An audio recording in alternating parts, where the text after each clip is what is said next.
We are all connected. So join me as I talk to like-minded people about topics that are appropriate to the current times we are living in. My name is Lerato Shabalala and this is Relevant.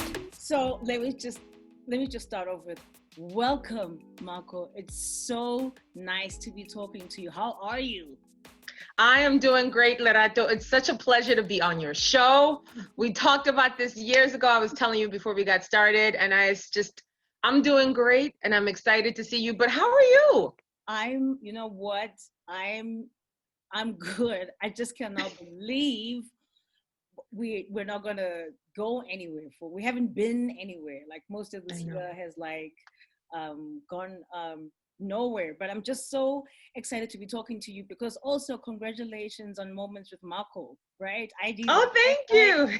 That is real. And I mean, I'm just enjoying watching what you're doing online. So TV, we're going to talk about Amazon Live and how that happened.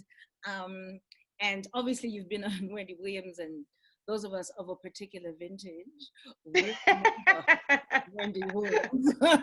Yes, that's our girl. Yes. On the Hot 97 people before she went on TV. Like I said, some of us, we do.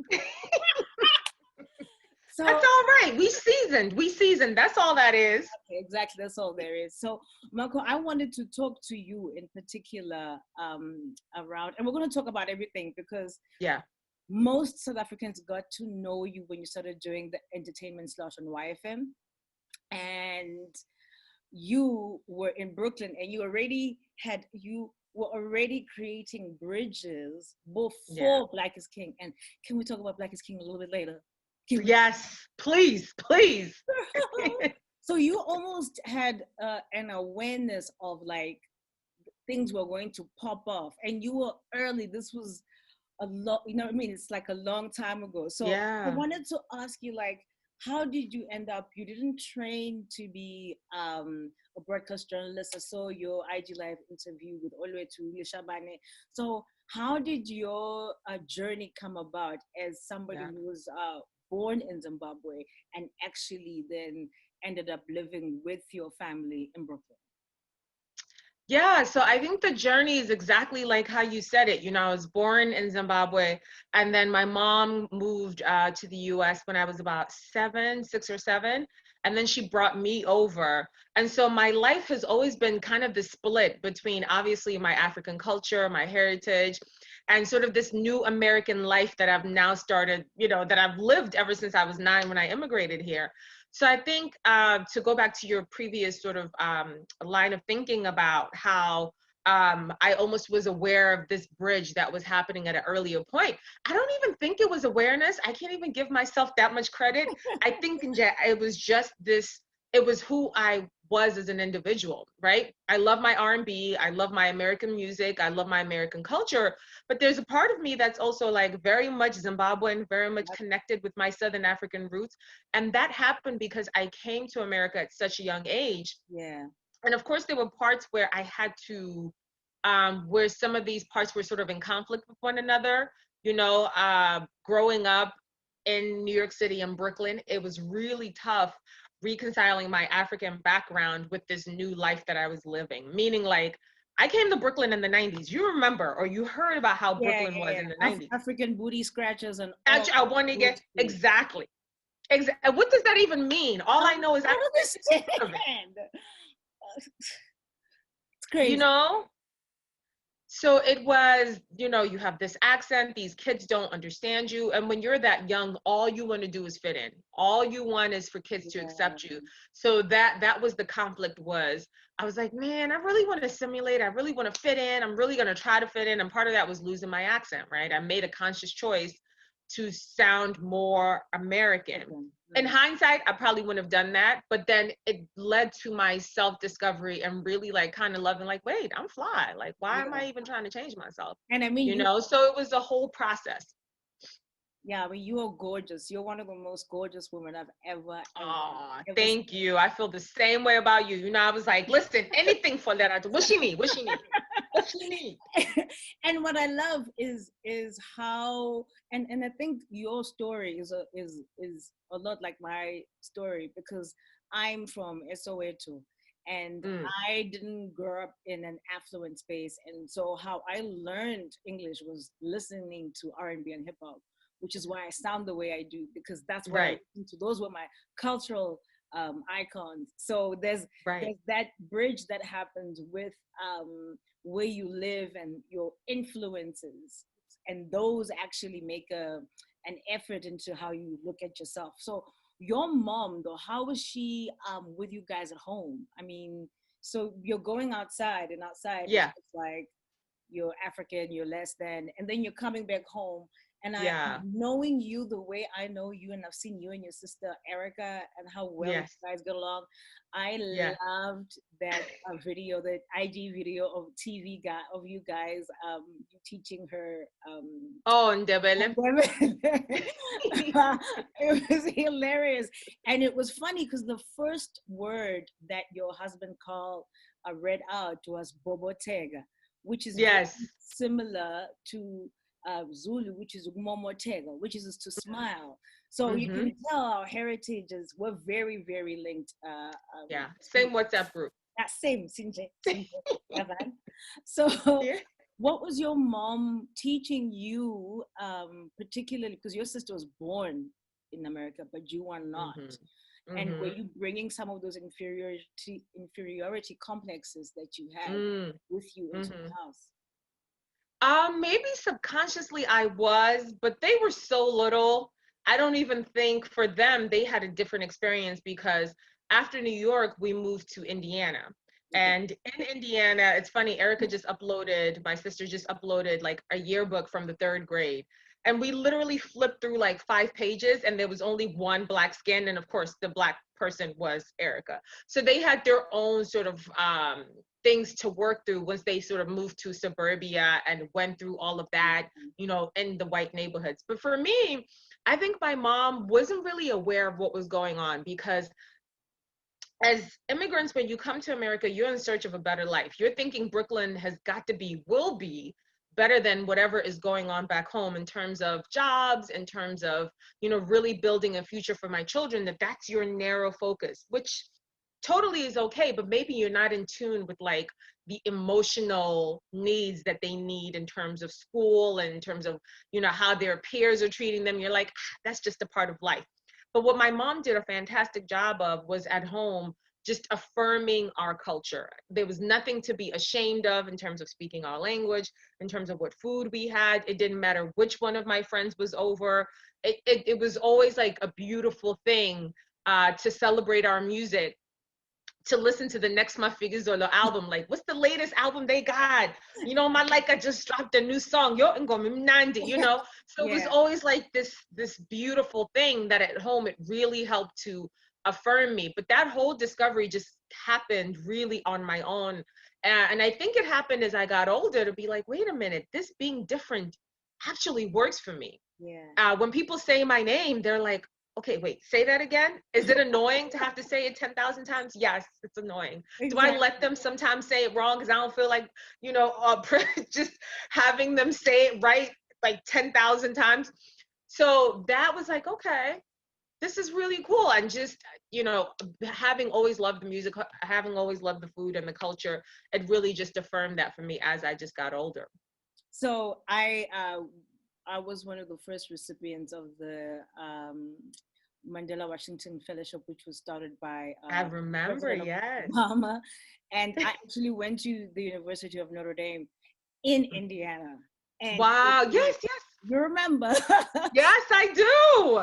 Fighting Irish, baby. Yeah. But it is white, right? Very white. White, white, white, white. And Yes. I was watching. Okay, maybe not. Let me not say which show you were on, but it's not Wendy Williams because she pronounced it properly. It was a certain Caucasian gentleman who pronounced you as Makho Ndlovu. Yeah. and, Yeah. Yeah. and so when you have this public career, Yeah. Why aren't you Mac N or Makho N, or why did you deliberately say no? I want people to learn how to say Ndlovu. Yeah.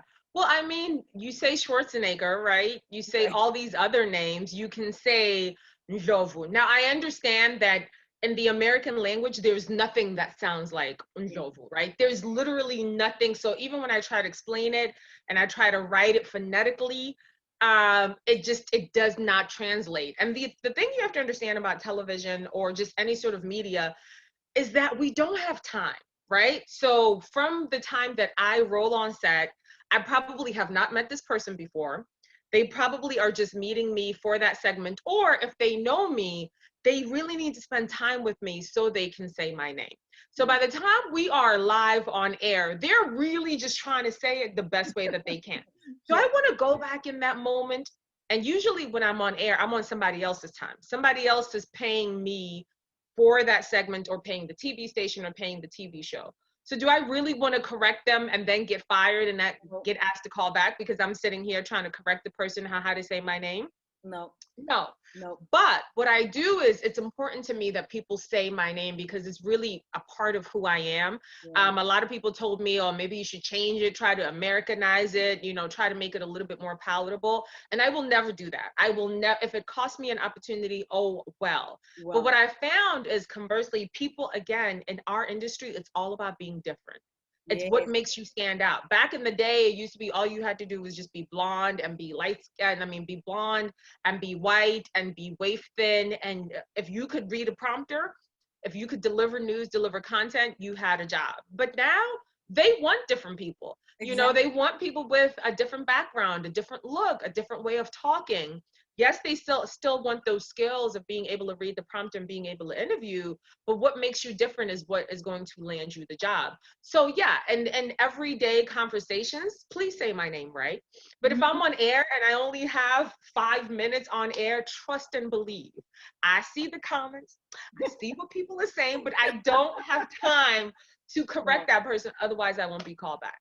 no, and I also think that the important thing for people also to understand is um, not only are they paying for the time, you want that call back. You want to Yeah, back onto that show, which is why I couldn't say what show it is because right, right, in the same profession, I right. understand. So while I might be really sort of gung ho about certain things, when you are Yeah. there for a segment for 5 minutes, you better make it work, And right? that's it. And I better make it work and I better sell that product. But what I do is every time someone's like, oh my gosh, I love that name. Yes, I'm from Zimbabwe. I always represent where I'm from because I want people to have a sense of pride. I'm proud of where I'm from. And I love to see Zimbabwe just shown in a different light from what we're used to seeing in the media and in the news all the time. So yeah, you find your moments, you find your moments to sneak that in, but you can't do it every single time, and especially not in TV. Exactly, exactly.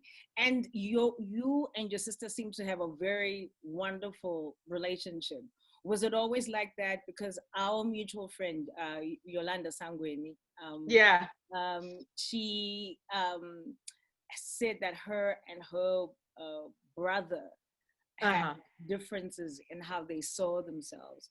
So Yeah. Yolanda was very proud of being closer. But Mm-hmm. her brother, and actually he lives here now and he's married and he's happy and he's here. He actually moved here later on in his life. But when they Mm-hmm. first got to the States, he didn't even want people to know his full name because in Yeah. America, Linda is Linda, which is a woman's name. But Mm-hmm. in our African language, Linda is a man's name. So he Right. ended up calling himself Lee for all kinds of reasons. And now they have a fantastic relationship. But at the beginning, he wasn't really embracing it. So with Yeah. your sister, was it always like that? Was Erica always like on board, or is it Yeah. time? Um, I think growing up in Indiana, Erica's and I can't speak for her obviously, but just in our conversation about the things that we talk about, I think her struggle was mostly being Black and being viewed under a Black lens in a predominantly white environment, right? And then coming home and friends would be like, wait, your mom has an accent. Because my mom has been here for over 30 something years, but her accent is still very, very thick, like very, very strong, you know? And so it would be like, you know, people would be so shocked. Utu Mama is still this sort of African woman. They'd be so shocked because Erica sounds like she was, you know, born in Brooklyn, which is where she was born. She doesn't have actually quite the Brooklyn accent. She has more of an Indiana accent. Yeah. But I think being born here, it took a little bit to sort of understand the culture from home. So for instance, they would say, like, I don't know if it's the same in Zulu culture, or would see a bigger person, they would call them Isdudla. They'd be like, oh, Isdudla. Right? You see? Yeah, again. But those are things we need to change. And so I would explain to her to know, you know, they mean it as a term of endearment. But in American culture, that's rude. Yeah. So it's like little things like that. But Erica also, on the flip side of that, she more so than my brother actually loves everything about our culture. She knows that she dances better than I can. She knows all the pouncing cats. She knows all the mapiano. Like she knows Afrobeat. Like she's so in tune with what's going on. And I think also it's interesting because now the rest of Black America, the rest of America is very much on the bandwagon. So it's almost like perfect timing, but it always wasn't like that. So yeah, to answer your question, I think it was also a journey for her as well. I think it has to be a journey. And then before I delve into your professional life, you also chose to marry somebody who's Zimbabwean as well. Yeah. Now you could have easily decided to assimilate and be like, yo, this is easier, let me just flow with this. But you decided that, you know what, I want to marry somebody. And as we just before we went on, you and Carl were talking, and you were talking in Ndebele, which is nice to have a partner that understands what you're saying. But why was that important to you? I know obviously you fell in love, and your husband is great. You were laughing that he's an Instagram husband.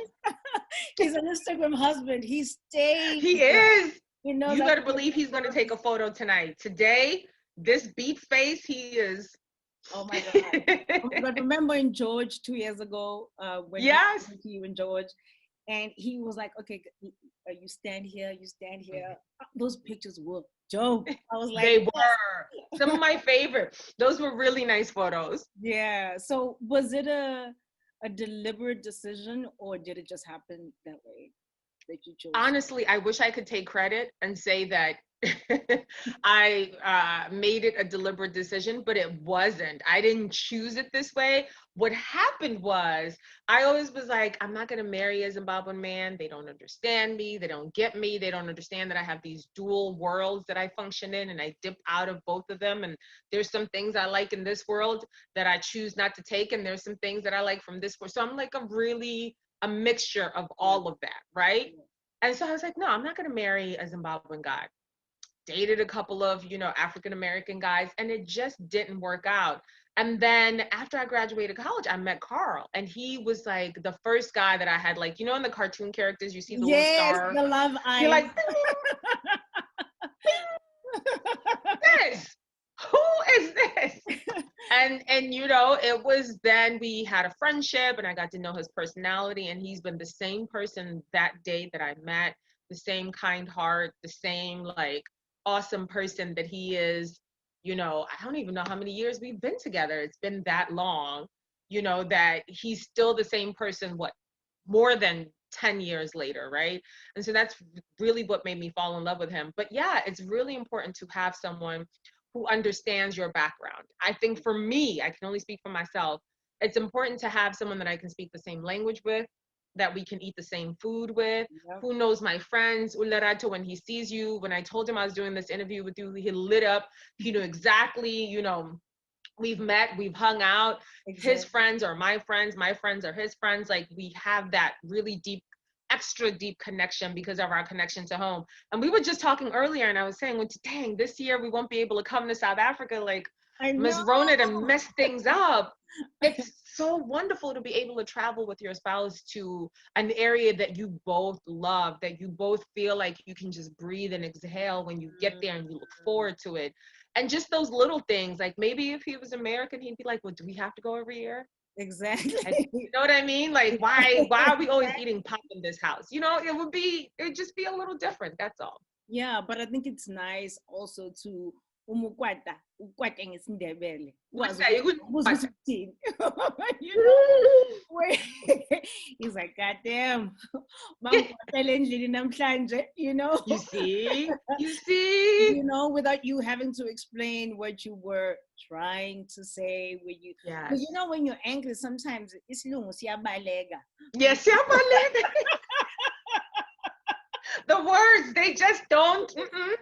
They just you need that, you know what I mean, that vernacular language that you're used to from your hometown. So I then want to go into, and there are a whole lot of topics I want to talk about. I want to some cultural stuff, because that's what you please do, right? My favorite. Yeah, exactly. But now I want to ask, how do you're not a trained journalist, you're not a broadcaster, you know, you didn't do teleprompter and all those kinds of things. Yeah. You're also Africans, you don't come from America. How do you end up on television? How do you end up on the Wendy Williams Show? Because it would make it seem like your odds are stacked against you, but for some reason it happened. Yeah, and they are, right? And I think that's what makes it amazing, is that you thrive despite those odds being stacked against you. I think it actually works in my favor not to be a trained journalist, or not to sort of have a ton of wealth of experience, because that eagerness to learn is what allows me to just keep growing and elevating. You know, is I watch a lot of people and I watch how they do things, whether I'm watching on TV or I'm reading like transcripts of interviews, or I'm practicing on my own how to read the prompter. All of those skills I learned on my own. Now, it was a lot of trial and error, because a lot of it you learn on the job. So in that moment when you're messing up, when it's live, it's live. Once it's out there, you can't take it back. Yep. But if it's pre-recorded, then someone can say, you know what, Makho, actually, why don't you say it this way? Or listen to the way your coworker is saying it. Maybe try to say it a little bit that way and take a spin from it. Those moments have been a godsend, because even for Essence now, I don't know if, like, you know, I think they kind of took a chance on me. There was something that they liked in me. They saw that I had the raw talent, but they would help me in delivering sort of the copy that was there. They'd be like, okay, well, do it this way and do it that way. But all producers do that. But I think they prefer to have someone who's malleable, someone that you can sort of mold into what it is that you're looking for, versus someone who has went to 4 years of school and they've learned how to do it this way. And now you're trying to shift them and tell them that this is not the way the industry is growing, and they're a little bit harder to kind of get to the level that you need them to.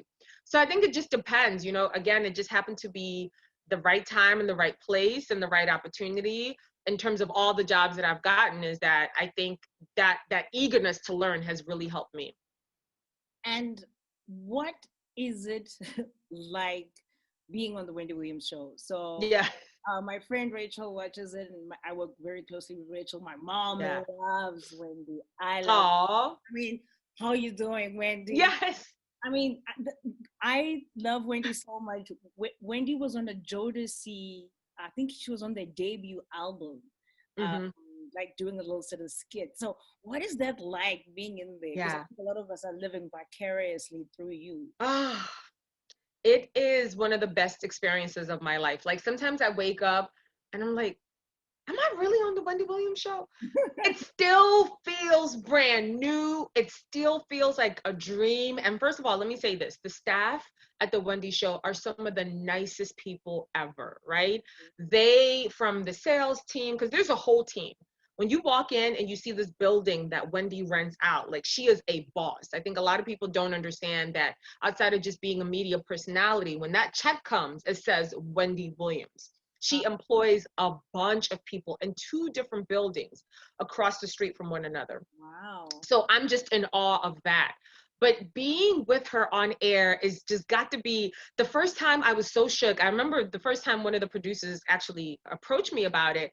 I was like, no, I don't think I want to do it. And she was like, what? Like, you do this every day at Amazon. Just like, you could do this at Wendy. This is not different. It's like, what if she doesn't like me? Because you know she keeps it real. Uh-huh. And what if she like just throws me shade? She was like, no, she's gonna love you. I did it. And she loved me, and she was so warm. She gave me a big hug. She was like, you did a great job. From that day on, I've been floating. I mean, 2020 tried to sink me a little bit, but I've been floating from that day on, because it means a lot to get a compliment like that from her. She is a professional. She knows exactly what she's doing. She's so in charge of her career. She keeps it so real that, like, that's the reason why we all can't wait for her to get back on air. And in fact, we're starting season 12 really soon, and it is just going to be interesting to see how we do it, because there's all these, you know, protocols in place. Yep. So I think safety is definitely the major thing that everyone is looking for. So I just pray that, like, it continues being safe, and we can continue to do our jobs and just really, you know, bring the entertainment that everybody so desperately needs right now. And I think that at some point, I don't know whether you're going to do this, but at some point, to be able to give Wendy Williams's audience a glimpse of us here, because you know so much about African people, that would be amazing, you know. So Yeah. maybe one day. Maybe. Well, listen, I don't even know if there's going to be an audience anymore because of this whole COVID thing, right? Yeah. I have no insight into that. So it's also going to be interesting for me to, because I love the energy that I get from the audience. Right before I go out, you know, there's the music, there's the DJ, the audience is lit, everybody's dancing, not point out a few people, and you know, we give each other virtual sort of like, well, they're a little bit further than me, so you know, we just kind of wave and say, hey, you look cute, I like your outfit, and then Wendy comes over, and then we're on. So it's always nice to get that energy from the audience. And now without the audience, it's going to be a little bit different. But yeah, I would love to. Listen, I would love to go on vacation with Wendy. That's what I'm working on. Let me try to make her my friend, so we could come to SA together.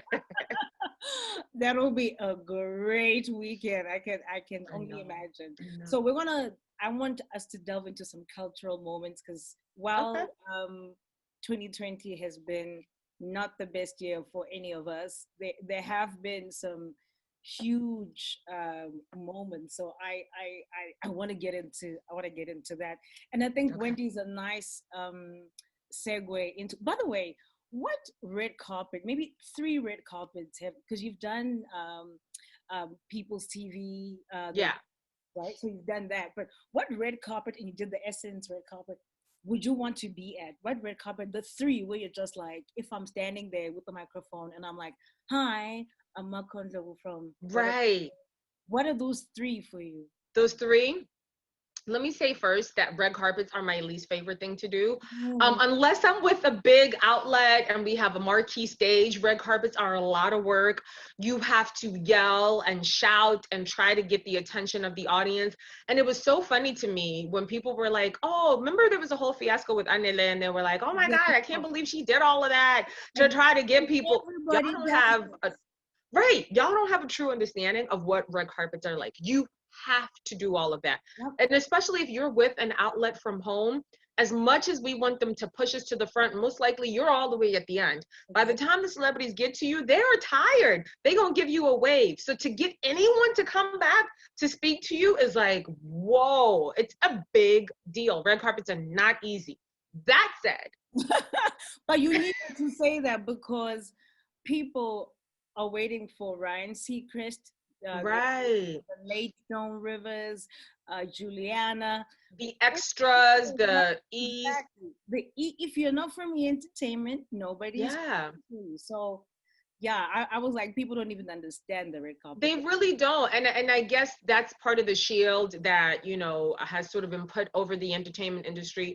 First of all, there's so many jobs behind the scenes a lot of people don't understand, but the dynamics of the red carpet is, chances are that celebrity has already worked out with the entertainment channel, that they're going to stop by and speak. All of that is not spontaneous. Sometimes it is, but most of the time, all of those things are prearranged. So they sort of have a check sheet. And that's why when you see the host being able to speak into the camera, they probably have questions that are already pre-lined up. That way it's not that super spontaneous. So there's a whole thing that happens behind the scenes that, you know, I just wish people had a better understanding of. That being said, okay, the first red carpet that I would love to go to is the Coming to America red carpet. Ooh, right? Yes. I want to see Yay! it. I hope they don't do a virtual red carpet. I would love to see all the celebrities show up, of course, safely, but that would be one red carpet that I would love to be at. Of course, if I could go back in time, I would say Black Panther. I would have loved to be there and just seeing all of that. And then, I don't know, the Emmys. I'm actually going to be covering the Emmys for people, and I'm excited to see, we'll be doing it all remotely, unfortunately. But I'm also excited to see how they're going to pull it off. There's so many Black people that were nominated. In the words of Issa Rae, I'm rooting for everybody Black. So I can't wait to see them have their moments and just see how, like Yvonne said that she was going to dress up even if she was at home. Like she's going to put on a full gown and everything. So I think the Emmys would be one, because I really love daytime TV. I love my talk shows. I love my miniseries, my shows. So yeah, those three. Yvonne is so amazing. I watched this thing on YouTube. I think she was on Vogue, and she was just teaching us Nigerian sayings, and she's just so proud. She's just so amazing. Maybe one day I'll get to speak to her. She seems fun. Please. Yeah. Yes. So when you spoke about Black Panther, yeah, I can't even tell you the devastation I felt the morning I heard about Chad. Yeah. And what do you think is the reason why we were hit so hard globally? Like crying, like little. Yeah. Like it was just one of the hardest things. It's not like I knew him, never interviewed him. So many of us felt the same thing, and it was because I feel, for me, we were validated, we were dignified, and we were finally shown in the way that we see ourselves as Africans. Why do you think that it was so hard for us to let him go? I think there's so many layers to peel back with that. I mean, I think I agree with everything that you said. The fact that, you know, he was able to show Xhosa, and we heard them speaking that in the film, and that was beautiful to see. And the fact that he even tried to speak Xhosa, it was just really amazing because my husband speaks Xhosa, to hear that language that we all hear at home, or we all speak at home, to see it in that light, to see it on the big screen, to see it across the globe and see the impact that it had. It was just wonderful to see. But I also think it was his age, you know, at 43, he was so young, he was so full of potential, and there were so many things left for him to do that it feels like we were robbed, you know, it feels like his life was just sort of taken from us too soon. And the fact that we as a public did not know that he was battling this, you know, there were rumors of him and his weight loss and what was going on with him, and people had some really vile and disgusting things to say. But none of us had any insight into what was going on and how really devastating the situation was. So I think it was the combination of that, not knowing, understanding his potential and his future, looking at how he really purposely took these roles that were empowering, Jackie Robinson, Thurgood Marshall, T'Challa. He went after these roles. He was so deliberate. And then now we get to find out who he was as a person. And I think that's the part that really messes with you. For instance, you found out that he went to, you know, and he went to this hospital with kids that were dealing with cancer. Now, he had been diagnosed at this point, but when he went to that hospital, he knows exactly what these kids are feeling.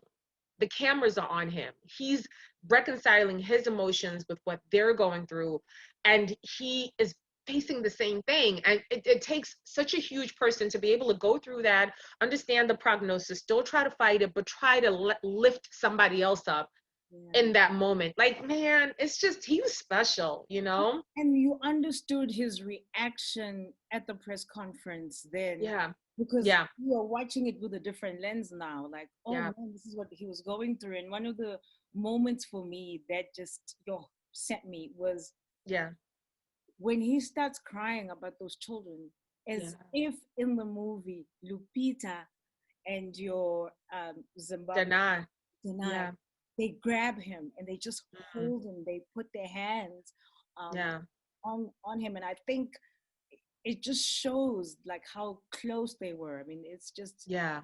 it's a huge loss. And so, do you think they should do a sequel? Some people saying, "Don't do a sequel. This thing is done. We shouldn't." What's your opinion? I think it's tough. It's hard to say what they should do when someone does a role like that and they just are so phenomenal in that role. It just seems like recasting it. First of all, I even hesitate to have the conversation about recasting because it's only been 1 week since he passed away, and it just seems a little insensitive to be talking about the recasting. But I understand that there was a business behind it, and as a matter of fact, he was supposed to start prepping for that Black Panther 2, I think either sometime this year.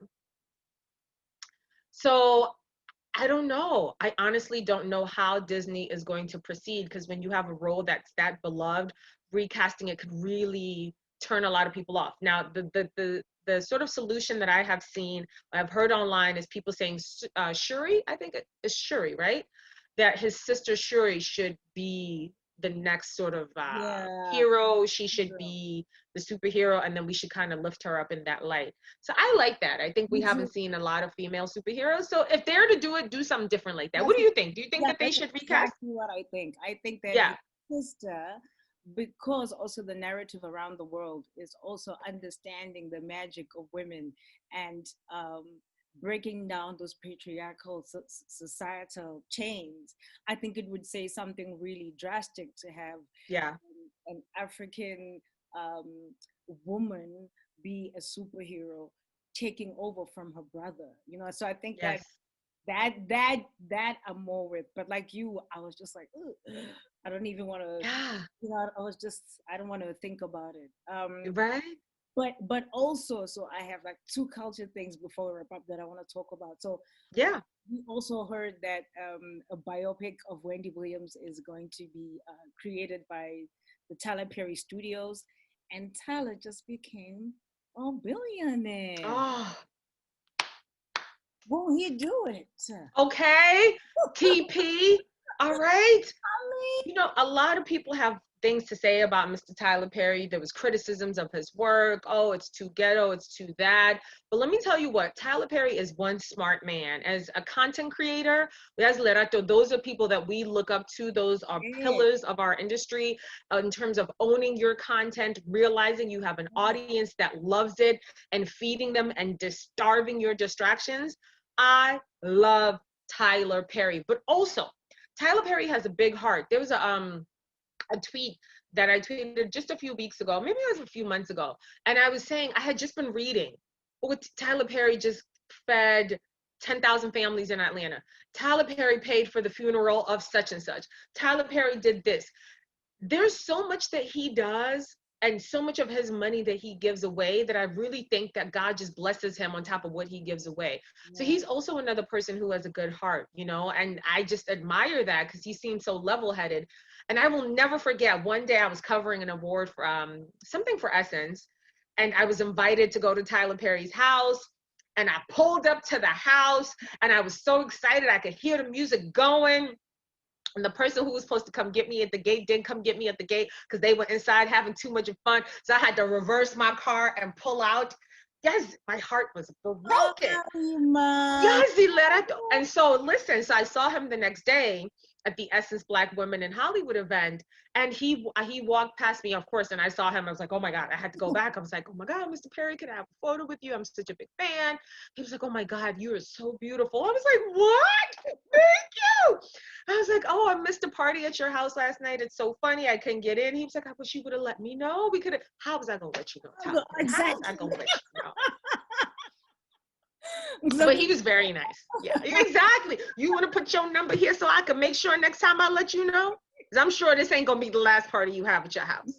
But he was very nice. He was very Yeah, nice. and what he's done to uplift our people, the fact that there's the Oprah Winfrey studio, the Yes. Portier studio, the Will Smith studio, that Yeah. that speaks volumes about him.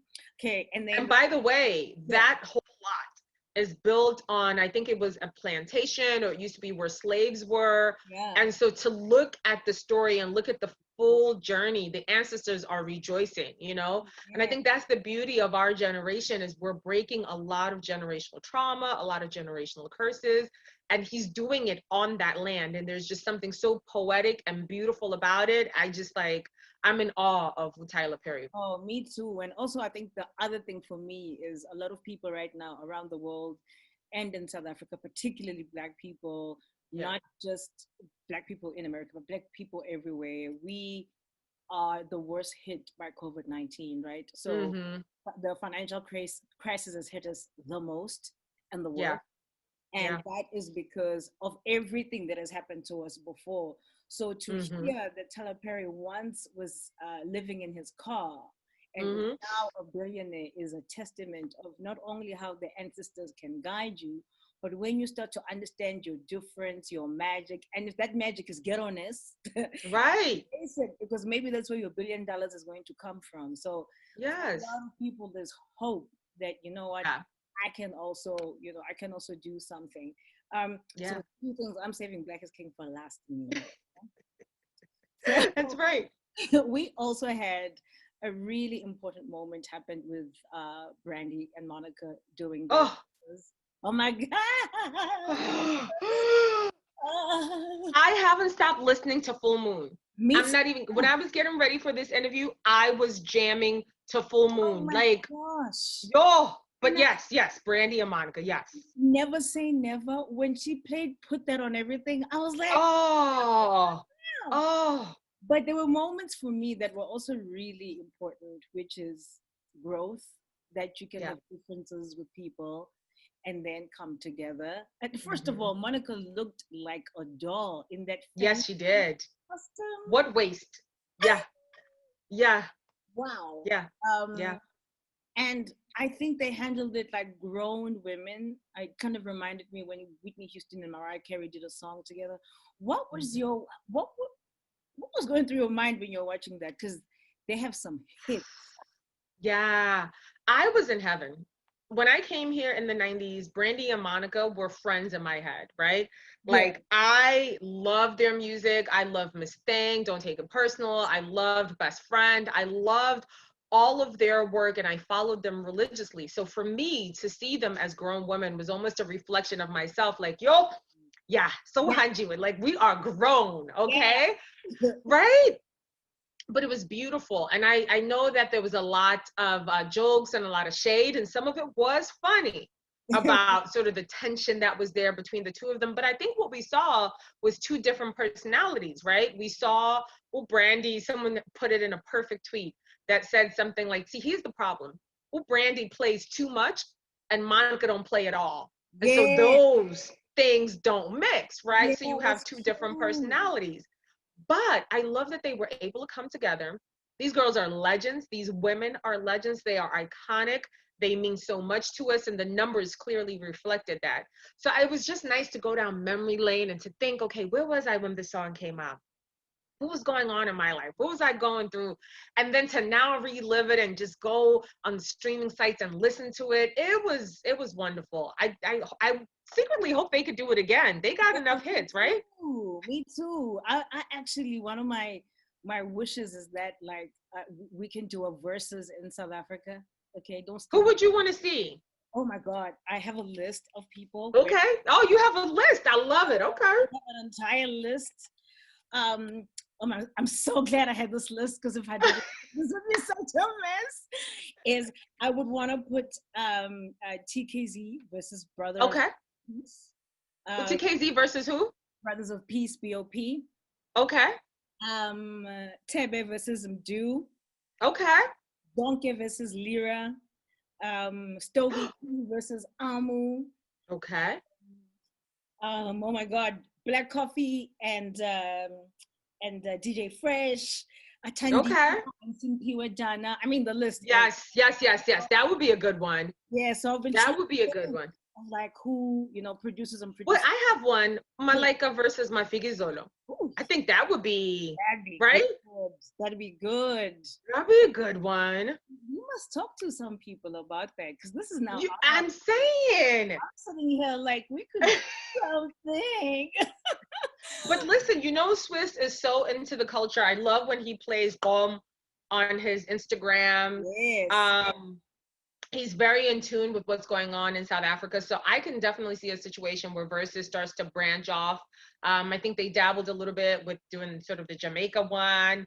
I can see them doing a South Africa one, a West Africa one, because there's a lot of money to be made there. And all of us can get the data that we need to be on there to watch it. And it'll do numbers, Exactly. It will. I mean, that's data until 3 a.m. to watch Jill Scott and Erica Badu. And Jobo. I mean, so let's talk. We could do something. Make something happen. Okay.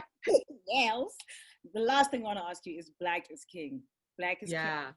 And I can't stop listening to it. I absolutely gonna stop listening to it. And I wanted to know just your opinion on it. And I've just talked about it so much. I just think what it's done to uplift Black people and build bridges between Black people, because as you know, Americans, because of what happened to them with slavery, felt that Africa was something to be sort of embarrassed about, and she just lifted us, but also showed the truth of Hillbrow. You know what I mean? Of the parts that are not so cute. So what did you think? Oh my gosh, I loved Black is King. And again, I think a lot of these things, what's old is new again. It's speaking to that child that was in Brooklyn, speaking to me coming from home, trying to make sense of this new world that I was in, holding on to my culture, trying to let it go. All of that is, I was able to see one of the biggest artists in the world, right? Not only partner, but collaborate with these artists that I listen to, that are near and dear to me, and hold them up and uplift them at the height of her career. Beyonce is still arguably the top artist in the world. And I think back to the 80s and 90s, I'm like, okay, Michael Jackson might have sampled some songs here and there, but really, outside of maybe the black and white video where you showcase some culture, I'm talking about an entire visual album where you go back and say, Zwana, Wusisa, Moonchild, Nandi, Trevor, all these people, we're going to work together and we're going to collaborate. I think that is so powerful. I'm not only going to tell this story in a different way, but I'm going to collaborate with these artists. I'm going to get everyone from background to the directors to, the background. I'm going to get all these people to work with me on this project. I'm going to tell an African story, but I'm also going to tell the story of like Black culture and diaspora and really tie them in, and Christianity and spirituality and, following our ancestors, all of that. There was a lot to unpack. And I'm like, wow. Oh, wow. I mean, we don't deserve it. We don't. Beyonce is the girl that she thinks she is, right? Exactly. Really? She really is, but that's the truth. She really is.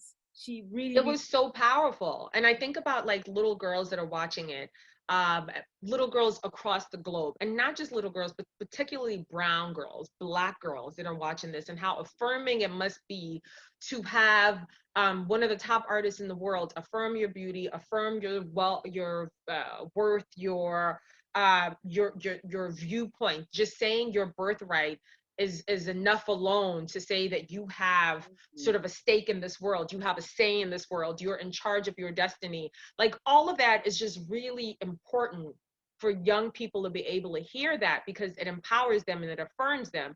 And for young girls to hear that from her is just like, brown skin girl makes me cry every single time. It's just so beautiful, And so, it was beautiful. I loved it. I loved it. What did you think also of the criticisms? Because we have to talk about that as well, where people felt like maybe Beyonce was appropriating African culture. I mean, I saw, and I started reading an article, then stopped, about how Beyonce needs to be careful also of making it seem that African monarchs were innocent, and not everybody gets to be a king. Yes, I saw that. I know which one you're talking about. What I I'm saw that talking same one. What I will say is this. Very rarely, Makho, are we the stars in our own lives. As Black people, we really have not been, we've been incarcerated both in terms of law, in terms of economics, in terms of almost in every sphere, right? Yeah. And what happens is that you then begin, I mean, even dolls, even the idea of Black dolls is something that we only started talking about now. And the reason why it's important to see yourself is because if you don't see yourself, you don't think you're good enough. And so the Right. people you see become your kings. Those people become your kings. Those kings Mm-hmm. could be celebrities, could be a real monarchy. But at the end Right. of the day, when you start to see yourself as ethereal, otherworldly, talented, worthy, beautiful, then Yeah. you start to see yourself as a star in your own life. Then Right. you're not making excuses for yourself. And that is what Beyonce was saying. And I started arguing with somebody else, and I was like, I'm out of this, because Yeah. you don't have to be so literal, right? You don't have to Mm-hmm. be literal with art. Art, she took a movie and turned it into a visual Oh, art. Popeye, by the way. Exactly. And About royalty, more, okay? you know what I mean? Yeah. Bigger is Mufasa telling Simba that life is, he's bigger than, he's part of the stars, the moon, which is what Yeah. African people have always believed in, right? By the time she says King already is another Yeah. one of my favorite songs on the album, Yeah. and already is about Simba coming back to claim being a king. So Mm-hmm. she did the songs, and then she added African people, then she added design, then she added Right. food. So Right. you know, I'm a lover of art, whether it's Nelson Makamo or whether it's Makho Ndlovu, which is what you Mm. hear. I just loved it, and I loved her, and I think she's great, and I think we must protect Beyonce at all costs. Yes. Yes, there are a lot of enemies of progress out there, okay? Yeah. And I agree with everything that you just said. And by the way, it was a movie about royalty, right? And so Yes. you're totally allowed to have that artistic license and that freedom. And like you said, we can't take everything so literally, but also what's wrong with us wanting to see ourselves as king and queens? Why does it bother you that What much exactly? Why do that we? we're portrayed in that light? Like, there's so many things that, or ET, these really outlandish movies that are out there. We're not attacking that art and saying, oh my God, that's not realistic. Like, let Black people enjoy this thing, and don't police me and say, oh, I shouldn't be enjoying it because this is viewed through this, sort of colonized lens and all of this. It was just, and I guess that's the beauty of it, is that everyone is entitled to that opinion. No one is above reproach. We can have conversations about this, but also I think there's something to be said about just respecting the artistry and respecting the process and saying, listen, if it means that much to you, if it means that much to the children, if it's not harming anyone, let's just let it be. We'll agree to disagree, So I think the people that were supposed to get the message got it. Yeah, and it's not. This is what I said on my Twitter. I said it's not, art is not for everyone. If it was, Right. everybody would get it. So Right. he said on Solange's album, if you don't get my music, it's not for you. It's not for you, boo. That's it. It's not for you. So, Marco, thank you so much for talking to me. We've talked too much for too long. I miss. I know. But it Yes, was fun. it was great. So this is a Ditala Designs ring. I'm going to get Koki, who's a designer, to make one that says Marco, please. And the next time you come, I'm going to make sure that you have it whenever that next time will be. Thank you for honoring me and just coming and talking to me and being awesome. I can't wait to see you and give you a good hug and have some champagne and laugh. Yes. It's Saturday. Totally about to have some champagne. And thank you for having me on. It means a lot, the fact that you would reach out and ask me to be a guest on your show. Obviously, we're friends. So, I will do absolutely anything for you. I'm so proud of you and this platform that you have. And I'm just excited to take this journey with you and see where it's going to ultimately land. But yeah, Thank you so much. And I hope we get to see each other really soon. Yeah, me too, Makho. Me too. Yeah. So, to make you laugh, because it's 8 p.m. in South Africa and it's like 8 p.m. there. And I'm about to have one of your Yo, my favorite. Oh. Savannah. Oh, I'm so mad about that. You know I love my Savannah. Now, why did we could have just ended this thing. I know I had to do that. You just had to do. I love a Savannah, y'all. You don't understand. Especially it's hot here. It's like the last little bit of summer. Savannah would be perfect. But enjoy for me. Enjoy for me. I will. And the next time we'll have together. Yes. Exactly. Yes, please. We'll take a photo because we both love Savannah. Thank you so much. Follow Mwah. Thank you. All right. Love you too. Bye. Bye.